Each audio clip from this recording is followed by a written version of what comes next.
Buenos días, como bien dijo José Luis, mi nombre es Rubí Marín y vamos a empezar el tema de la mañana de hoy, el impacto de las emociones sobre la epigenética y la modificación en la expresión de los genes.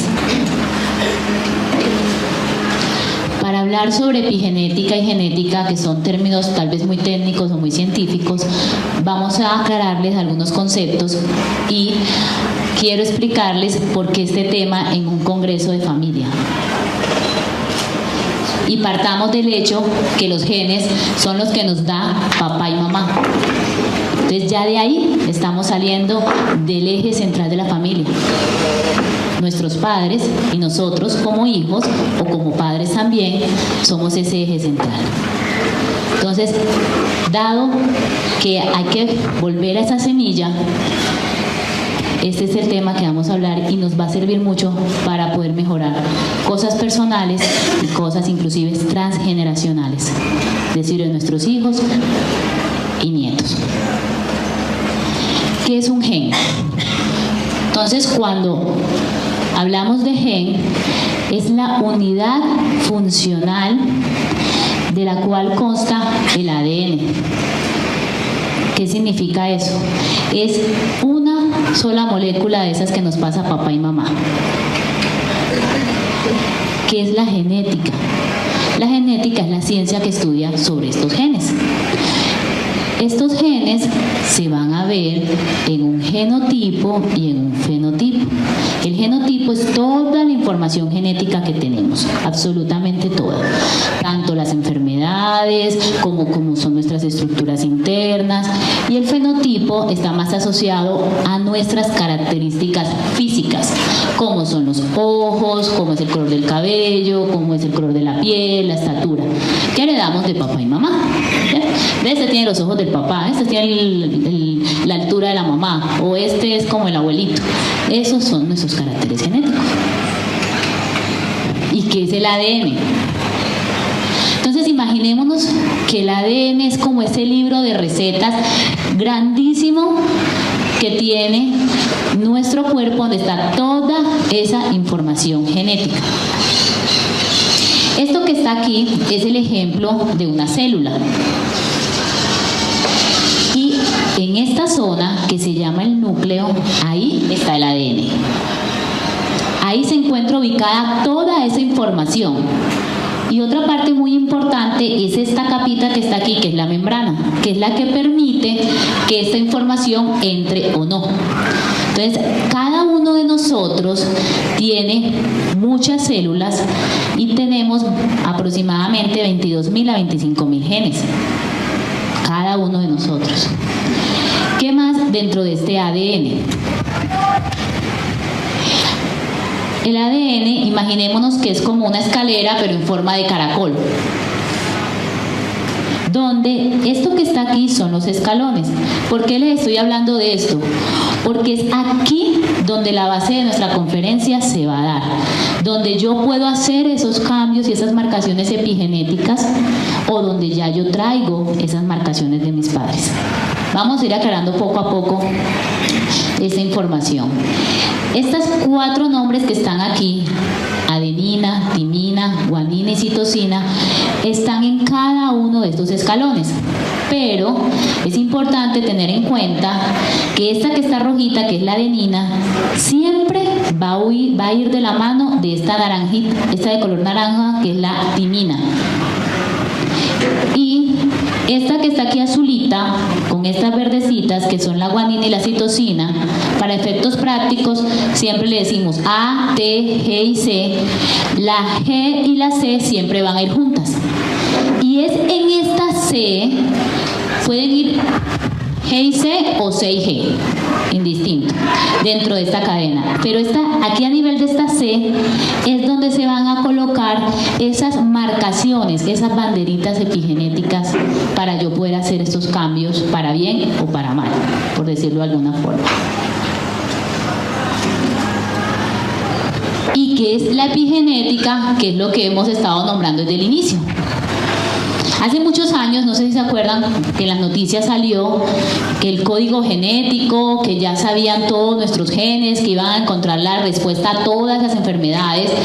Descubrieron que a pesar de que encontraron nuestro mapa genético, no fue suficiente para resolver el tema de las enfermedades. Porque encontraron que había algo que era la epigenética. Y esta epigenética etimológicamente significa sobre la genética. Y esto tiene que ver es en los cambios que una persona pueda tener en su entorno, en su medio. Ahora vamos a ampliar un poquito más de esto. Entonces, ¿qué es la epigenética en sí? El medio y mis hábitos, mis pensamientos, mi entorno, puedo yo hacer que se enciendan interruptores para ejercer o tener enfermedades heredadas por mi padre o mi madre, o para apagar esos interruptores. Eso es la epigenética. Se encontró que el entorno en el que yo esté, cómo sea mi estilo de vida, cómo sea tanto mi parte interior y exterior, yo puedo encender o apagar o resaltar una carga genética traída por mis padres o antes liberarla, o poner marcadores nuevos más saludables.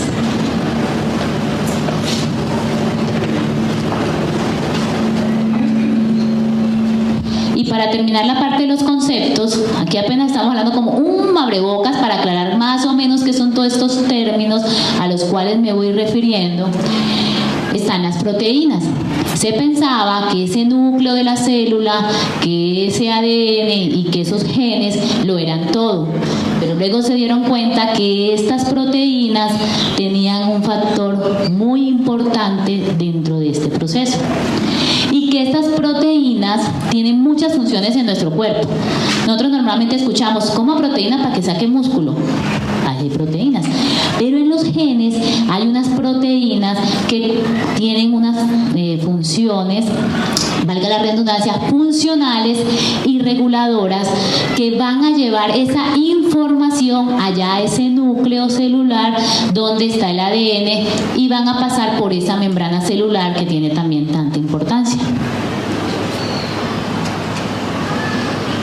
Entonces, ¿qué se encontró? ¿Qué se descubrió? Que cuando tomamos conciencia con esta parte epigenética podemos resolver muchos problemas dentro de nuestra salud física, mental y situaciones de vida. Porque ya aprendimos, y ahorita es una frase que les tengo, que no somos esclavos a estos genes. Yo puedo modificar estas situaciones o estas condiciones que antes creíamos que ya estaba condicionada a vivir con eso. Ah, es que eso fue de su papá y de su mamá, no, de su abuelito. Ya usted no hay nada, ahí quedó, mijo. No es así. ¿Listo? Entonces, ¿cómo es esto posible?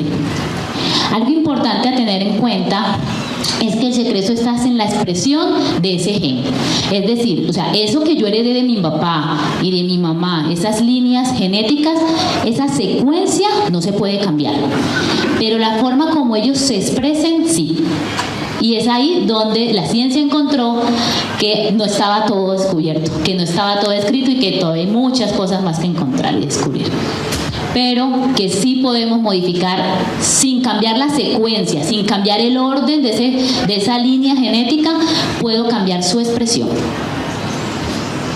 Entonces vamos acá a contar la historia de cómo fue que vinimos físicamente acá. Papá dio su espermatozoide, mamá aporta su óvulo, cada uno da 23 cromosomas. Nosotros tenemos 46 cromosomas, que es donde se guardan todos estos genes, 23 que aportó mamá y 23 que aportó papá. Ninguno dio más, ninguno dio menos. Y eso forma una célula. Entonces nosotros tenemos una línea celular que dio mamá y una línea celular que dio papá, y eso forma un cigoto. Son nombres técnicos, pero igual hay que decirlos para poder explicar esto. Pero esta primera célula que todos fuimos ahí, ¿quién no fue un bebé? ¿Quién no estuvo en el vientre de la mamá? Todos fuimos esto, un cigoto. Y ahí en esa primera célula está toda la información genética recibida por papá y mamá. Pero ¿por qué no somos así? Porque esa célula se comenzó a duplicar, es decir, la información se fue duplicando, triplicando y nos fuimos formando hasta llegar a hacer esto. Es decir, que esa información la tenemos desde el momento en que fuimos formados. Y esa información genética es igual desde la punta de mi cabeza y de mi cabello hasta los pies. Es por eso, vamos aquí un poquito a las películas, cuando vemos en las películas, ay, sáquenle una prueba de ADN al criminal, búsquenle una hebra de cabello, ay no, es que la víctima lo arañó y le sacó pedacitos de piel. Eso se puede sacar porque esa información de ADN está exactamente igual en todo nuestro cuerpo. Y algo importante acá es que además de que esa información es igualita en todo nuestro cuerpo, por medio de la epigenética, bueno, pero si es igualita, ¿yo por qué no soy toda igualita? ¿Por qué no soy toda una bolita como era esa célula, cierto? Porque tengo ojos. Porque las células donde se encuentra ese ADN, por medio de la epigenética, es que se expresa. Es decir, si yo tengo unas células en el corazón, el ADN que trabaja para las células del hígado no se va a expresar en el corazón, solo se expresa en el corazón. Las células que yo tengo a nivel del hígado o a nivel de mis neuronas, ahí en cada lugar solo se van a expresar, las otras van a estar apagadas, como ese switch, no tienen por qué funcionar, a pesar de que mi ADN es el mismo. ¿Vamos bien aquí? Sí. Entonces acá vuelvo y traigo la célula porque aquí entra el núcleo a través de la membrana y muchas cosas que ocurren en este paso, la información, y de ahí va a salir la respuesta, pero todo en torno a ¿qué? A ese medio en el que yo estoy, en el que yo vivo y en el que yo creo que estoy. Entonces, haciendo un resumen, un poquito de esos mecanismos epigenéticos, y voy a tratar de hacerme entender, porque esto siempre es muy técnico, cómo es que pasa esto dentro de la célula.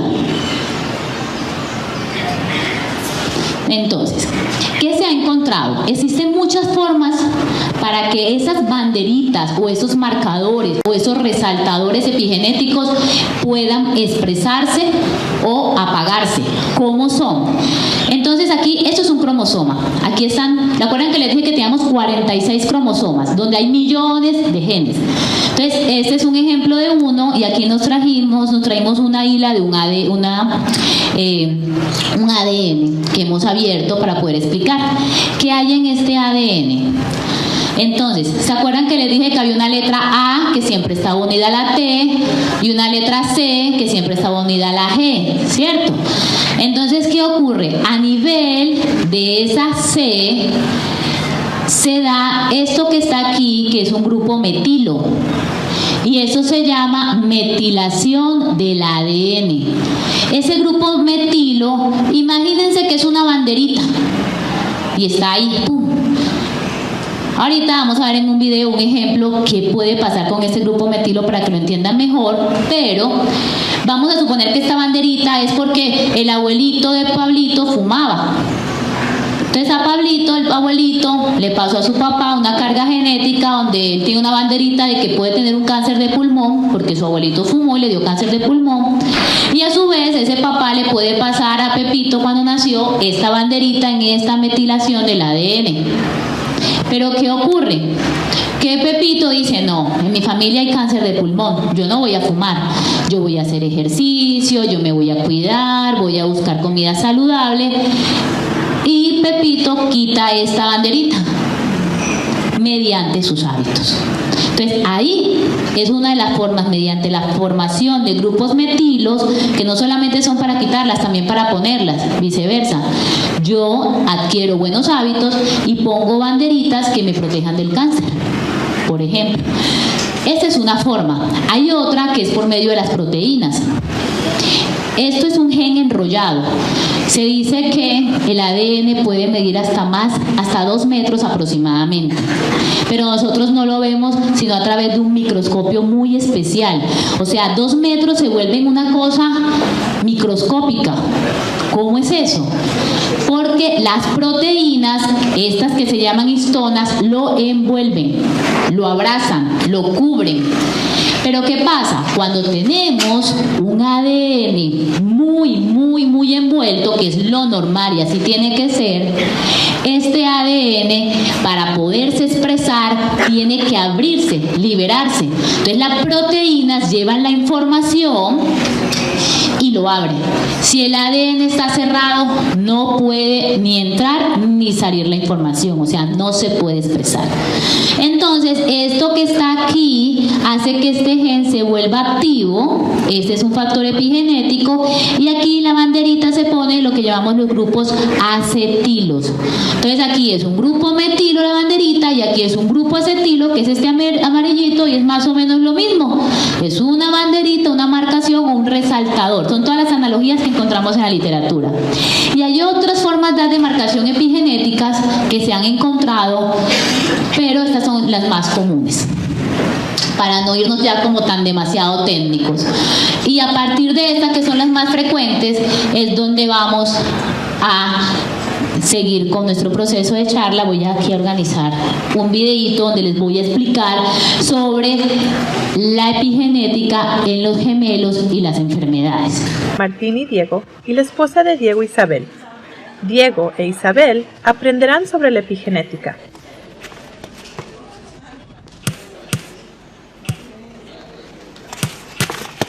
Dale, Diego, no dejes que Martín te alcance.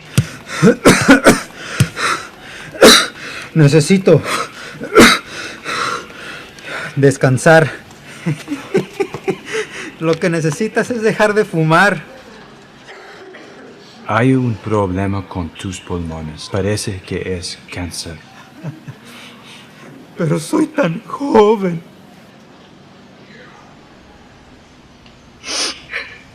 Sé que a ti también te va a dar esto. Son hermanos gemelos. ¿No significa esto que Diego también tendrá cáncer como su gemelo? ¿Y qué tal si la sangre de la familia de Diego y Martín es más fuerte que la sangre de mi familia? ¿No significa que también nuestro hijo tendrá cáncer? El ser gemelos idénticos no necesariamente significa que tendrán las mismas enfermedades. Tampoco significa que debe tener miedo por la salud de su hijo. Permítanme explicar. Nos podemos enfermar debido a muchas razones y honestamente muchas veces no sabemos exactamente por qué. Pero sí sabemos que tanto los genes que heredamos de nuestros padres como el ambiente en el que vivimos pueden afectar nuestra salud. Nuestro medio ambiente puede afectar nuestra salud de muchas maneras. A veces es de manera directa, como cuando nos quemamos con el sol por estar mucho tiempo bajo el sol sin protección solar. Pero a veces el efecto a nuestra salud puede ser a más largo plazo y tiene que ver con cambios epigenéticos a nuestros genes. Empecemos con los genes. Los genes son increíblemente pequeños, tan pequeños que no se pueden ver con un microscopio. Están en todas partes de su cuerpo, su piel, sus músculos, sus ojos, sus huesos y en todas las otras partes de su cuerpo. Los genes dan instrucciones al cuerpo en muchos aspectos de su vida, incluyendo su apariencia física y su salud. Aunque algunas personas creen que un lado de la familia tiene la sangre más fuerte que el otro lado, en realidad heredamos la mitad de nuestros genes de nuestra mamá y la otra mitad de nuestro papá. Esta imagen representa una sección pequeña de un gen. Como Diego y Martín son gemelos idénticos, sus genes son exactamente iguales al nacer. Sus genes tienen exactamente las mismas bases. Estas bases, las varillas verdes, amarillas, azules y rojas, están en el mismo orden. Las marcas atadas a los genes o bases también son parecidas al nacer. Ahora, los genes, las varillas verdes, amarillas, azules y rojas o bases, permanecen igual a través de la vida de Martín y Diego, Pero la manera en que los genes funcionan puede ser influenciada por su medio ambiente y las cosas a las que se expone, como fumar y lo que come. Sus genes y su medio ambiente y estilo de vida pueden afectar a su salud de diferentes maneras. La epigenética es una manera por la cual sus genes y su medio ambiente y estilo de vida pueden afectar su salud. Les voy a contar más sobre la epigenética. Nuestro medio ambiente y estilo de vida pueden hacer que se aten marcas a nuestros genes. Nuestro medio ambiente y estilo de vida también pueden hacer que se quiten marcas de nuestros genes. Las marcas que se les atan o quitan a nuestros genes pueden cambiar la manera en que funcionan nuestros genes. Le llamamos epigenética cuando marcas se atan a nuestros genes. También le llamamos epigenética cuando marcas se le quitan a nuestros genes. En el caso de Martín, es posible que su hábito de fumar haya afectado a sus genes. El fumar pudo haber causado que marcas se hayan atado o quitado de sus genes. Esas marcas pudieron hacer que sus genes funcionaran de manera diferente y esto pudo haber contribuido a su cáncer. En otras palabras, puede que los genes de Martín hayan tenido cambios epigenéticos. Esos cambios epigenéticos pudieron haber hecho que sus genes funcionaran de manera diferente. Entonces, puede que los cambios epigenéticos que tal vez hicieron que Martín se enfermara sean únicos en su caso. Diego es el gemelo idéntico de Martín, lo que significa que tienen los mismos genes, pero él no fumó. En el caso de Diego, puede que sus hábitos saludables hayan causado cambios epigenéticos buenos.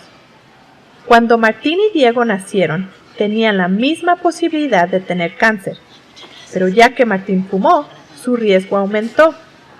Diego e Isabel, su bebé heredará los genes de ustedes dos, incluyendo algún riesgo de cáncer. Sin embargo, ese riesgo no se ve afectado por la salud actual de Martín. Entre más saludables vivan sus vidas, comiendo bien y ofreciendo un buen ambiente, serán mejores las influencias a sus genes y tendrán mejores posibilidades de tener una vida saludable para ustedes y sus hijos. Yo también tengo una gemela idéntica y mi gemela tuvo cáncer. Ella trabajaba en una fábrica de químicos. Es posible que su ambiente le haya ocasionado un cambio epigenético que contribuyó a que ella desarrollara cáncer. Gracias por enseñarnos sobre la epigenética. Ahora sabemos que nuestro medio ambiente puede afectar nuestra salud de muchas maneras. La epigenética es solamente una manera por la cual el medio ambiente y nuestro estilo de vida pueden afectar nuestra salud. La epigenética es complicada, pero es bueno aprender más sobre ella. Aunque la epigenética no es la única manera que Dieguito puede llegar a tener cáncer u otras enfermedades, mantengamos sus genes lo más saludable que podamos, enseñándole hábitos saludables.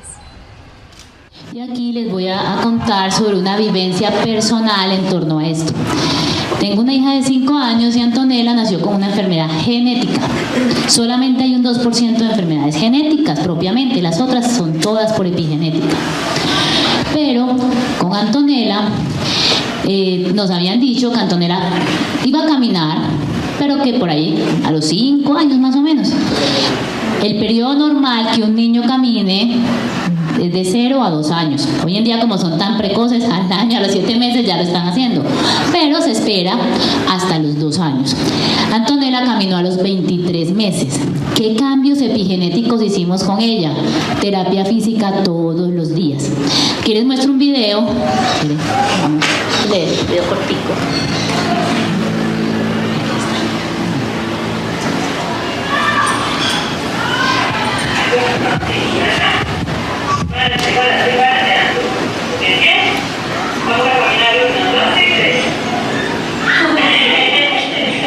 Es un video de sus primeros pasos a los 23 meses.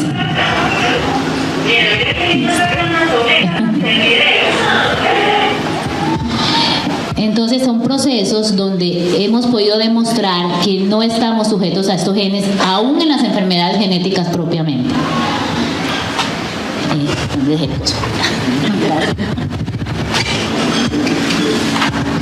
Y Y aquí hay un mensaje de un biólogo celular en el libro de Biología de la Creencia, Bruce Linton, se conoce el padre moderno de la biología, donde él dice: no somos víctimas de nuestros genes, sino los dueños y señores de nuestros destinos. La vida de una célula está regida por el entorno físico y energético y no por sus genes. Y es importante pasar de ser víctima a ser creadores de nuestro destino. En este momento les hago una pregunta: ¿qué es para ustedes ser víctima? Quejarme, quedarme y no hacer nada. ¿Sentir qué? Sentir que ya no hay nada que hacer, que ya no hay nada que hacer. Creer que es lo otro, que a causa del otro es sufro lo que yo digo y que sí tiene que ser. Que tengo que sufrir también. Desde el punto de vista esotérico, que es un karma. Exacto. Todas las anteriores, quejarnos, que todo lo que me pasa es culpa de la otra persona, que hay que pesar de mí, que son karmas, eso es ser víctima. Con esta información abrimos un abrebocas a reflexionar y pensar que hasta qué punto soy víctima y hasta qué punto soy creador de mi destino. Empecemos, si no lo hemos sido, a ser creadores de nuestro destino. Seguimos. Aquí vamos a hacer un taller. Voy a hacer algunas preguntas. Lo vamos a hacer personal en este momento. Escríbanlo porque la idea es que comencemos a hacer análisis y a reflexionar en torno a esto, empezar a volverlo práctico, lo aprendido. ¿Tienes una lapicera? Ya no. Ah, yo aquí tengo el mío.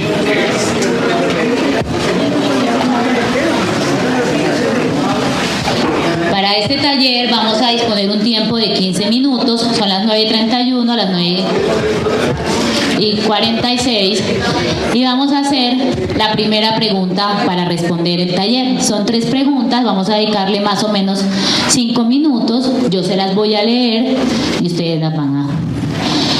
¿Consideras, en este caso, que tu mente, ya que lo vamos a hacer muy personal, consideras que tu mente ha influido en tu salud o en tu enfermedad? Les leo la segunda pregunta. ¿Tienes alguna situación vivida que haya marcado tu vida de tal manera a que te haya generado una enfermedad? B, que aún no has podido superar el dolor que esta situación te genera y aún sufres por algo que pasó hace tiempos. ¿Puedes repetir? Ah, igual acá está. O sea, lo que estoy leyendo está acá. Ahí está, yo no se lo voy a retirar. Lo estoy leyendo como para que sepamos de qué vamos a hablar, pero acá está, yo no se lo voy a mover en estos 15 minuticos. Y 3, vamos a identificar cuál creen ustedes que han sido sus creencias limitantes. Es decir, esa información que tienen y que los ha limitado de pronto para lograr metas, objetivos, estudios. Es que la verdad no me ve caso. Ah, bueno, sí. La letra está muy pequeña. Entonces le voy a... La primera es si ustedes consideran que su mente ha influido en su estado de salud o en alguna enfermedad. Si su mente ha influido en alguna enfermedad o en su buen estado de salud.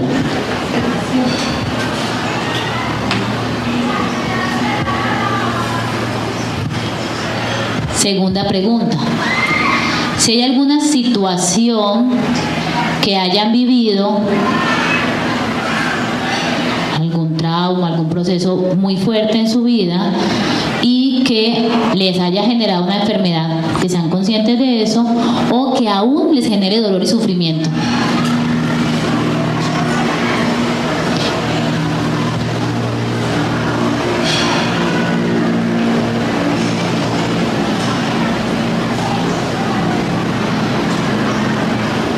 Y por lo menos ahí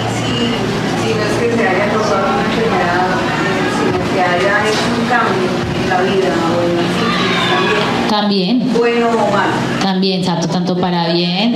No tienen que ser necesariamente, pueden ser cosas positivas.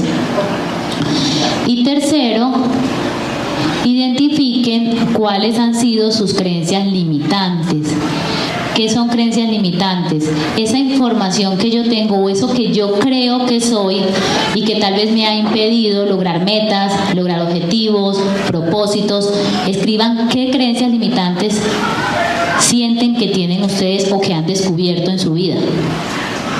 Temores, las frases que se repiten a diario cuando quieren iniciar algo y sienten que no son capaces.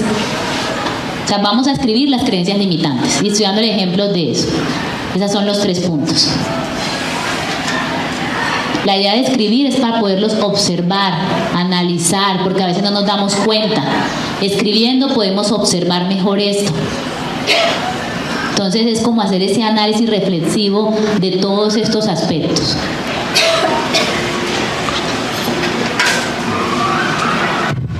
Les doy ideas. A veces queremos estudiar algo y no lo hacemos porque nos da miedo, porque creemos que no somos capaces, porque creemos que no tenemos la forma de hacerlo. A veces queremos tomar decisiones. Les pongo un ejemplo muy simple y es algo muy banal, pero lo asociamos y eso lo podemos poner analogía para muchas cosas. Tenemos un cuadro en la casa que queremos colgar. Pero entonces lo primero que pensamos es, pero no tengo el clavito o el tornillito puesto para eso. Entonces empezamos con las preguntas. Yo no sé pegar un clavo, yo no sé pegar un tornillo, yo no sé usar un taladro, yo no sé. Entonces, más o menos así son todas esas, para tomar decisiones en nuestra vida. Es algo muy simple como pegar un clavo y colocar un cuadro, pero muchas cosas en nuestra vida le ponemos todos esos bloqueos para llegar a hacerlas. O a veces colgamos el cuadro, pintaron la casa y lo quitaron y nunca más lo volvimos a colgar. Entonces ahí también son bloqueos que vamos teniendo para muchas situaciones, obviamente mucho más profundas en nuestra vida. Enfermedades como la migraña, la fibromialgia, el insomnio, depresión, ansiedad, diabetes, hipertensión, el estreñimiento, el colon es súper emocional, tiroides.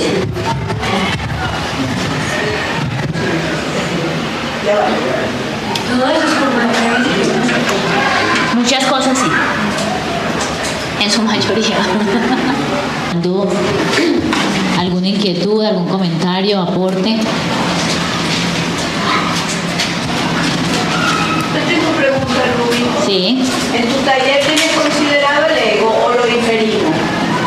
No lo tengo expresado como tal, como ego. Ok, hay que inferir eso. Sí. Un comentario. Gracias. Me pasa la pregunta de Verónica. En base a la pregunta de Verónica, cuando ustedes vieron el tema de la epigenética y las banderitas que se ponen y se quitan en los genes, eso es disolución del yo, es eliminación del ego, es muerte de nuestro Satán interior.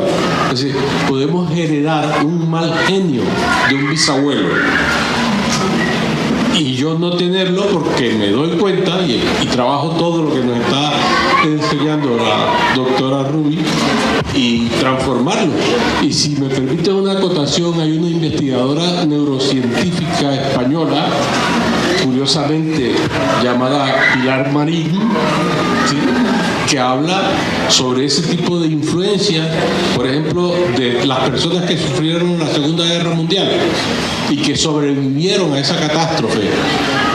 En los descendientes pueden haber depresiones, ansiedades, enfermedades mentales surgidas de los traumas sufridos por esa persona en su vida. Y por eso mucha gente no entiende, pero ¿y por qué a mí? Busca en tus ancestros y encontrarás. Pero estos son conocimientos nuevos que hay mucha gente que no tiene ni idea de ellos, ¿no? Pero que es la muestra científica de lo que enseña nuestra doctrina. Pero pero tengo muchas cosas para cambiar, para expresar, o sea, lo tengo más en términos, pero lo que usted dice es completamente pero si no, pero exactamente, exacto. Bueno, yo quiero aportar que simplemente es un rótulo el llamarle ego, ¿sí? Entonces, pues nosotros dentro de nuestra institución estamos acostumbrados a hablar del yo, del ego, de más cosas, pero afortunadamente, pues gracias a ti y a muchas personas, este conocimiento se está difundiendo con otros nombres, con otras formas de llegar a la gente que les puede llegar mejor, y todos estamos trabajando en la misma dirección, ¿sí? Al fin y al cabo, pues estamos eliminando ego, digámoslo para nosotros, y hay muchos que están eliminando ego sin hacerlo de la misma forma que nosotros lo estamos haciendo. Simplemente se están trabajando emociones, se están trabajando limitaciones, temores, y estamos todos en la misma línea. Eso también puede suceder con la herencia de habilidades y destrezas, virtudes, porque si detecto alguna habilidad de mi abuelo, puedo tener también, pero desarrollarla. Mejorarlas, superarlas. Claro, entonces eso se trata de ser consciente de lo que tenemos que agregar o retirar. Eso esa es la idea, que podamos superar y romper procesos.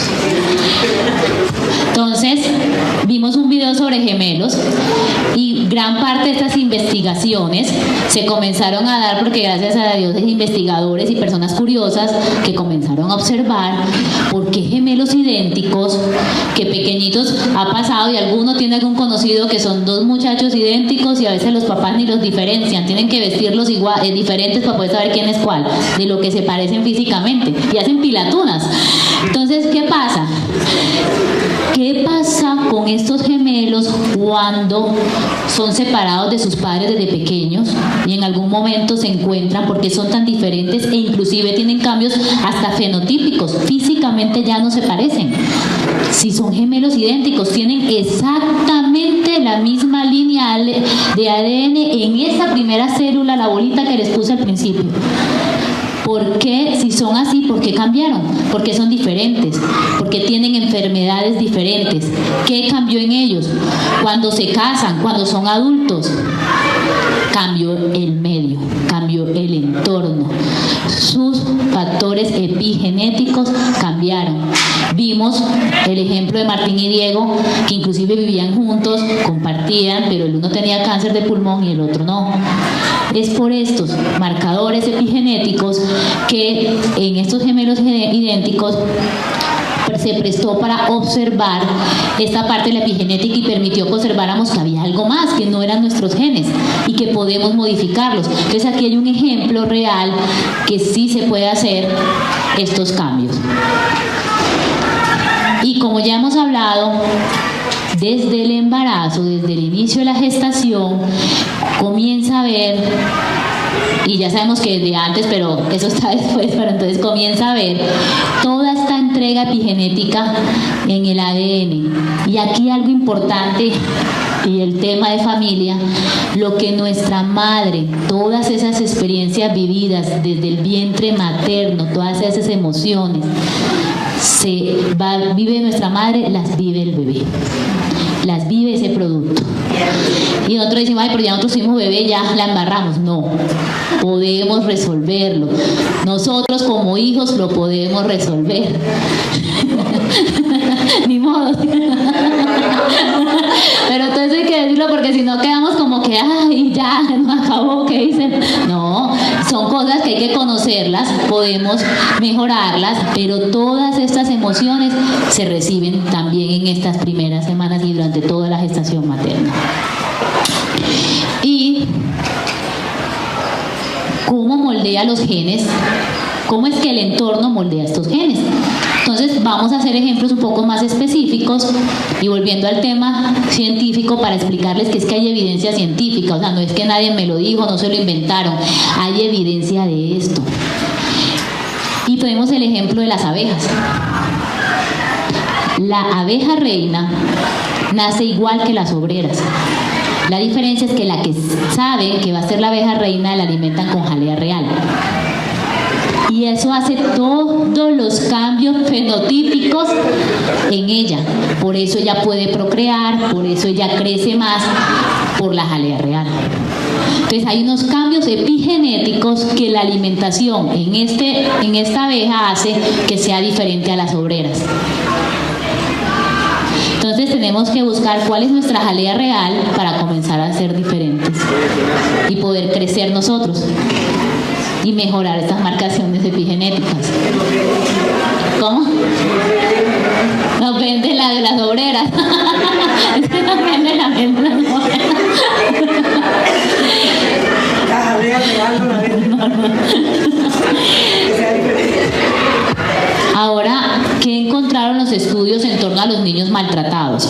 Acá vamos a irnos primero a los animales, porque sabemos que muchos estudios se hacen inicialmente en animales. Y se encontró, la escena que quedó muy chiquito acá, pero se encontró que hicieron dos grupos de ratas. Las consentidoras, las que lamían a sus ratoncitos, y las que se volteaban y que ellos pudieran como fuera.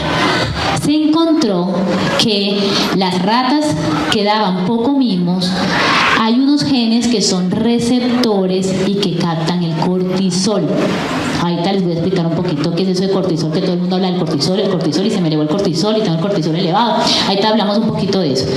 Entonces, ¿qué pasó con estas ratas pocos cariñosas? Estos ratoncitos tenían cortisoles más elevados y eran más irritables, más agresivos.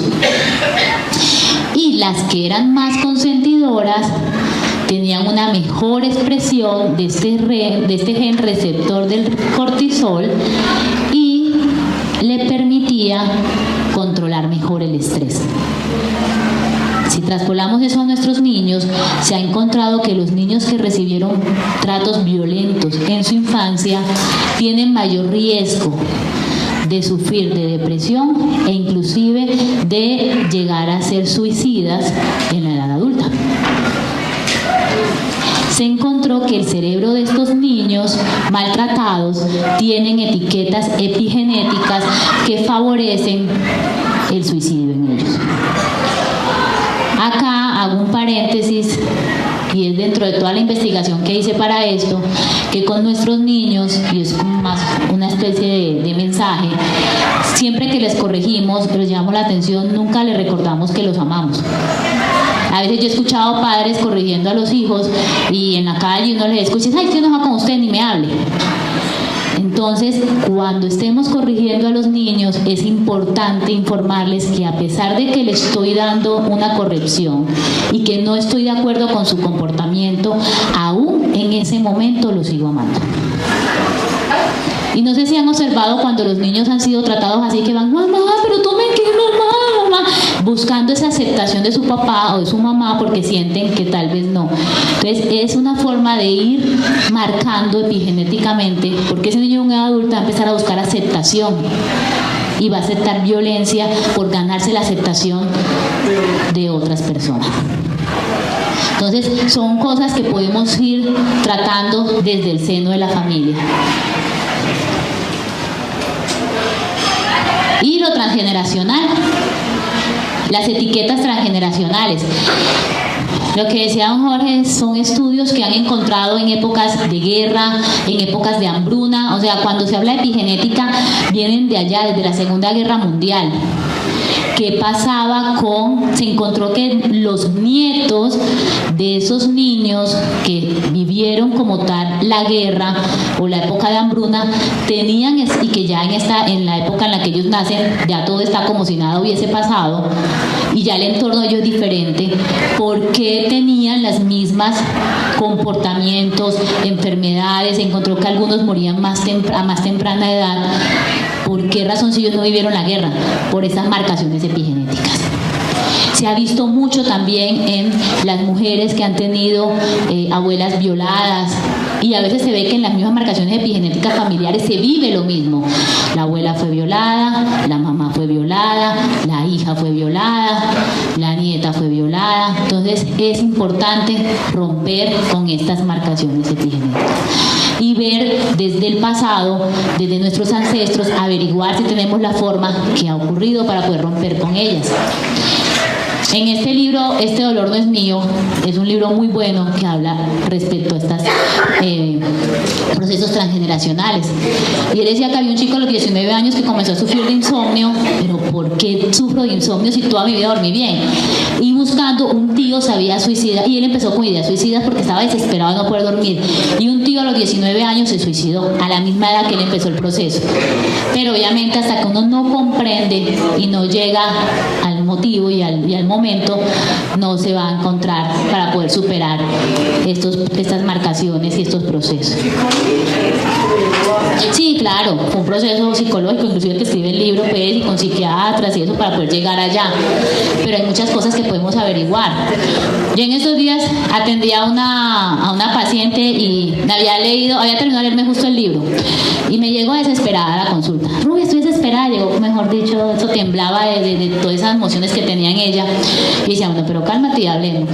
Sí, yo sé que eres mi internista, pero es que estoy... Entonces empezó a contarme por qué consultaba, pero al mismo tiempo me decía, y en su repertorio, porque ella hablaba de todo y de mucho a la vez, pero cuando me dijo algo, yo me quedé como, espera, es que yo desde los 13 años no sirvo para nada.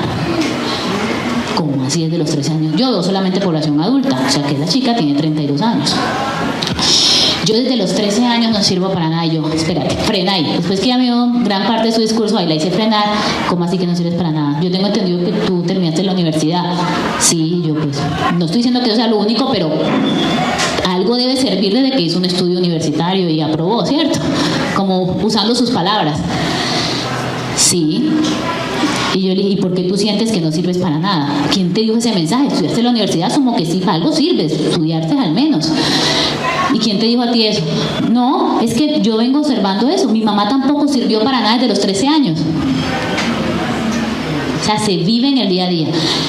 ¿Y por qué tu mamá no sirvió para nada a los 13 años? No, se murió mi abuelo y a los 13 años tuvo que salir a trabajar y ella sintió que eso era mucho para ella y mejor prefirió casarse que ir a mantener los hermanitos y a Carlos. Tampoco sirvió para nada. Y yo, pero no la sacó ustedes adelante, ustedes no están, pues, ¿cuántos hermanos son ustedes?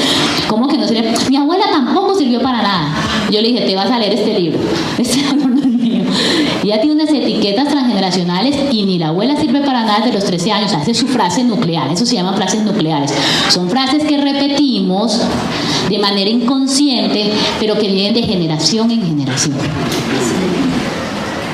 Afortunadamente la pude ver después, antes de venir a este evento, porque eso no pasó hace mucho. ¿Eso te han registrado en la memoria celular? Que en las células, en nuestras células, mira cómo llegan, con nuestros pensamientos recurrentes. Ahorita vamos a hablar un poquito de eso, pero mira cómo llegan. Entonces la pude ver primero y decir, estoy mucho mejor. Ya empezó un proceso, pero ya comprendió, porque es que ya tienen su frase nuclear que ya no sirve desde los 13 años. Porque es que su abuela también decía que no servía para nada. Y su mamá a los 13 años también decía que no servía para nada. Y su hermana y ella, porque también me comentó, porque esa situación parte de una hermana, el punto pues, de la que hace detonarla a ella, tampoco sirve para nada de los 13 años. Entonces son frases nucleares que traemos y las repetimos y las repetimos y las repetimos. Y vienen desde la abuelita.